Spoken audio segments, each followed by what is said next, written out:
you face. Dr. Zakir, relating to women now, are women allowed to pray the taraweeh in congregation in the masjid? As far as women being allowed to pray in the masjid, our beloved Prophet Muhammad said, it's mentioned in Sahih Bukhari, volume number 1, in the book of Salah, hadith number 834, the Prophet said that do not prevent the female servants of Allah from going to the mosque. The Prophet said in Sahih Bukhari, volume number 1, in the book of Salah, hadith number 865, that if the women ask you permission to go to the mosque, even at night, you give it to them. That means even going at night, but natural for Qiyamul Layl or for Isha Salah, you give it to them. Talking about taraweeh, you give it to them. And further, it's mentioned in the hadith of Sunan Abu Dawud, volume number 1, book of Salah, hadith number 1370. It narrates about Muhammad Sallallahu Alaihi Wasallam had iftar along with the family and the women and all of them.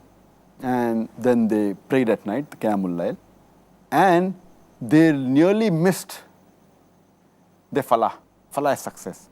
Talking about the pre-dawn meal, talking about suhoor, which we discussed earlier. They nearly missed their suhoor, indicating that the full family, along with the women in the family, they prayed together with Muhammad Sallallahu Alaihi Wasallam, saying it's allowed.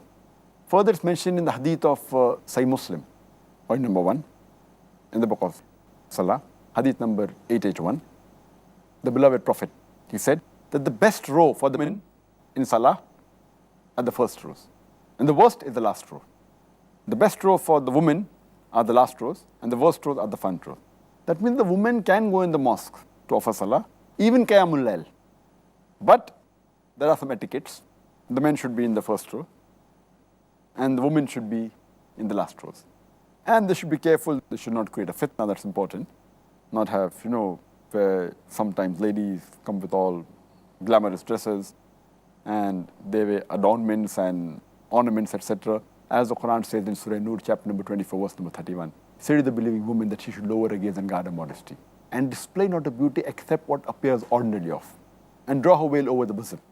That means unnecessary, too much of glamour, ornaments, etc.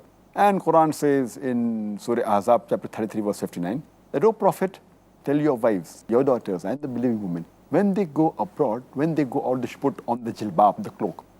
So they should be careful that they should wear the jilbab when they go for Salah, for the Qiyamul Layl in Ramadan or to the mosque, and should not make a fitna. As long as they don't make a fitna and they don't unnecessarily put perfume and attraction, they can go, alhamdulillah. It is fine, it is good.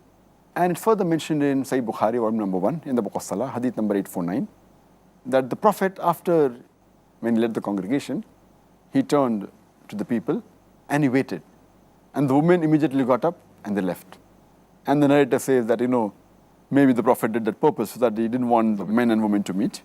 So you should be careful, you should not create a fitna. So women can go to the mosque and they can offer the taraweeh. It's perfectly fine. It was a practice at the time of the Prophet also.